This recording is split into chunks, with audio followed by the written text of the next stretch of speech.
मगाशी कोणीतरी बोलताना आपल्या मनातली इच्छा व्यक्त केली आणि बोलण्याच्या ओघात ते भास्कररावांना भावी मुख्यमंत्री म्हणून म्हणाले. मला पण आनंद झाला. मी पण तो दिवस बघायला आतुर आहे. पण नुसत्या टाळ्या वाजूनही होणार नाही. त्याच्यासाठी जे काही कष्ट करावे लागतील ते सगळे करायची तुमची तयारी असली पाहिजे. आहे ना तयारी? मग या जिल्ह्यातल्या सगळ्या आमदारकीच्या जागा जिंकाव्या लागतील आणि अनेक जिल्ह्यांमध्ये तसे जिंकावे लागतील तर आपलं 288 जागांच्या सभागृहात बहुमत होईल. कारण राजकारण हे तसं कठोर असतं, निष्ठुर असतं. तिकडे असा नंबर गेम असतो, आकड्यांचाच खेळ. 145 दाखवा आणि सत्ता घ्या. याच्यामध्ये दुसरी काही टंगल मंगल चालत नाही. आणि महाराष्ट्रात जर 145 जागा निवडून यायची असतील तर आपल्या जिल्ह्यामध्ये पैकीच्या पैकी जागा आल्याच पाहिजे. आणि एवढी जिद्द बाळगून आतापासून काम केलं तर 3 वर्षामध्ये हे आपल्याला घडवता येईल. ते तुम्ही घडवा आणि मग हक्काने आपला मुख्यमंत्री मागा, असं माझा तुम्हाला आग्रह.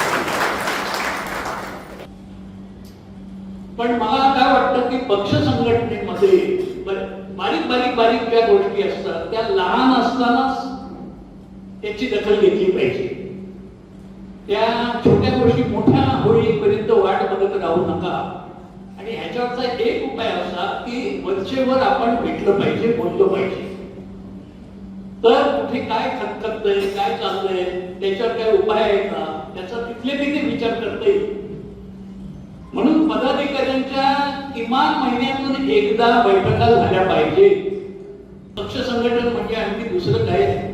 पक्ष संघटन म्हणजे एकमेकांची मनं ओळखणं, दुसऱ्यांच्या मनामध्ये काय चाललंय याची जाणीव ठेवणं आणि त्याप्रमाणे आपल्याला ज्या काही गोष्टी करायच्या आहेत, सुधारणा करायच्या आहेत त्या ताबडतोबीने करा. पक्ष संघटन मजबूतच होईल.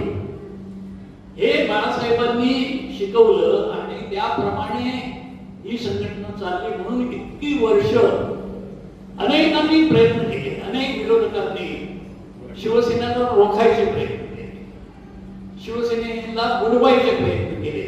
पण कोणाची माय वेळी नाही, शिवसेनेला बुडवता आलेलं नाही.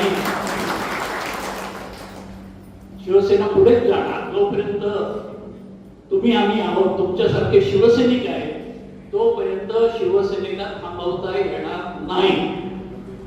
महाराष्ट्राच्या खूप अपेक्षा आहे शिवसेनेकडून की हा पक्ष वेगळा आहे, हे इतर पक्षांसारखं प्रकरण नाही, हे वेगळं रसायन आहे. आणि म्हणून हे आपलं वेगळेपण आपण जपलं पाहिजे. आता अयोध्येच्या प्रकरणामध्ये काहीतरी समिती नेमायचं चाललंय. ताबडतोब सगळे लोक अंगाला तेल लावून तयार व्हायला लागले. म्हणजे भाजप, विश्व हिंदू परिषद, RSS सगळ्या संघटनांचे पदाधिकारी आता जणू काही कुस्तीलाच उतरायचंय अशी तयारी करायला लागलेली. अरे पण जेव्हा अयोध्येची लढाई चालली होती तेव्हा तुम्ही कुठे होता?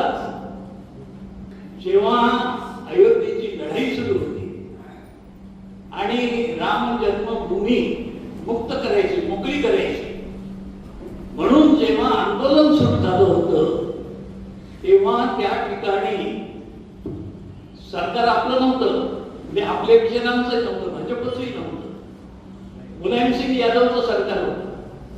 आणि त्यांनी धमकी देऊन टाकली होती की अयोध्येमध्ये येऊन जे गडबड करतील त्यांना मी त्या शरयू नदीमध्ये बुडवेन. अशी बोलेपर्यंत त्याची पाळी गेली होती. त्या अख्ख्या हिंदुस्थानातून त्याला कोणी उत्तर दिलं नाही. एकच आवाज उठला की अयोध्येमध्ये जाणाऱ्या कारसेवकांना, त्यांना कारसेवक म्हणायचे, अयोध्येमध्ये जे जायचे त्यांना, केसालाही धक्का लागला तर मी अख्ख्या हिंदुस्थानात रक्ताचे पाठ वाहवी. हे बोलणारे आणखी कोणी नव्हतं. आणखी कोण असणार? हिंदुहृदय सम्राट बाळासाहेब ठाकरे यांनी हा इशारा दिला. खरं तर मी तर तुमच्यासमोर कायमच बोलतोय. त्यामुळे आज मी काय बोलणं महत्वाचं नाहीये. आज आपल्या सर्वांना बरेच वर्षानंतर आदरणीय देसाई साहेबांचं मार्गदर्शन अत्यंत महत्वाचं आहे.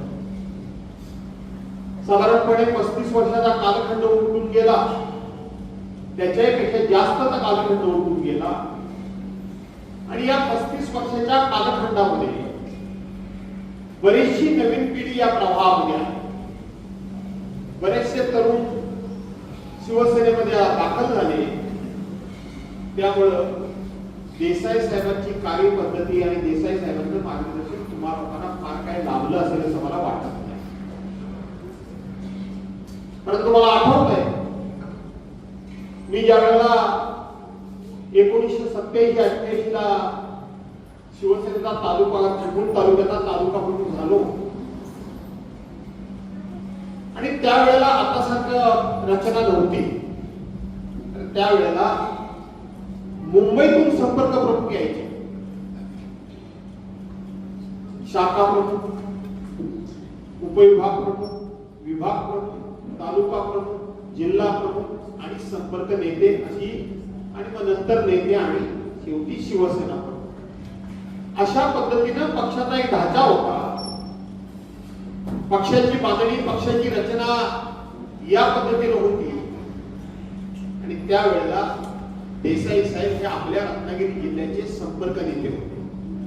त्यावेळेला स्वतः शिवसेना प्रमुख मान्य बाळासाहेब ठाकरे हे त्या शिबिरामध्ये विषय ऐकायला स्वतःहून येऊन बसायचे बऱ्याच वेळेला.